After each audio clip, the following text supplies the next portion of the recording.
I want to start by acknowledging that in 13 years of public service as an elected official, I have never had a moment that is more important than this one. We are literally devising the first plan I have ever seen as an elected official that offers some hope that the City of Toronto imagines a future without homelessness and has the beginnings of a plan to get there. I'm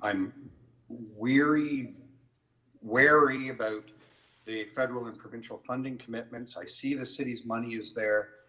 You know, I can be very critical of city staff, of the mayor and this administration, but today I feel nothing but pride. I can see a path. It's not a complete path. As you just heard, there will be a piece at the Community Economic Development Committee.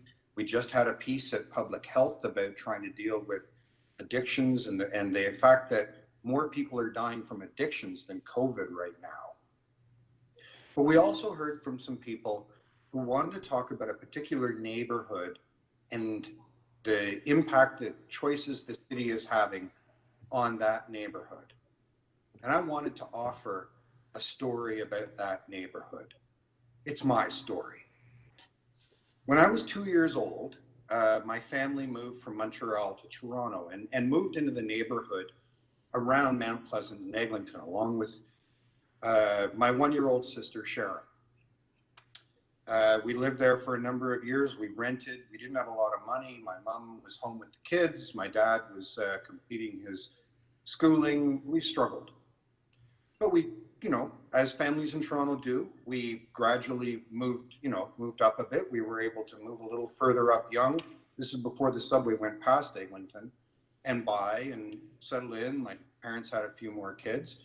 And interestingly, when Sharon and I were adolescents, my parents sent us to take bridge lessons at the Roehampton Hotel at what was then the preeminent bridge club in Canada, Cape Buckman Bridge School.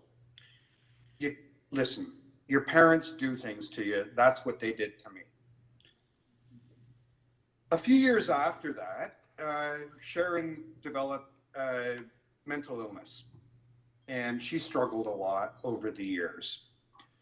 Probably within about 10 years of that time, she experienced a period of homelessness. And I will tell you that the services offered by the City of Toronto and the province of Ontario at that time were not great. And the system failed her. And as a result, she's buried pretty close to where this shelter is at the Mount Pleasant Cemetery. We heard a number of people talk about the impacts of this shelter on their families. They talk about worrying about their kids. I ask everyone who is concerned with the city's response to this housing crisis to remember that everyone who is experiencing homelessness, everyone who was recently released from a federal penitentiary, everyone who is struggling with addiction and seeking safe drug supply or a safe injection site or some other service that keeps them alive during this pandemic is somebody's brother or sister or child. Marianne, Abby, thank you for what you're doing. Thank you for the boldness of this plan. Thank you for thinking about people's children and brothers and sisters. If you truly care about your family, you will support this plan. You will ask why it's not even more ambitious, and you will do everything in your power to cite the necessary housing to make sure that we don't have a humanitarian crisis of people dying on our streets unlike anything Toronto has ever seen.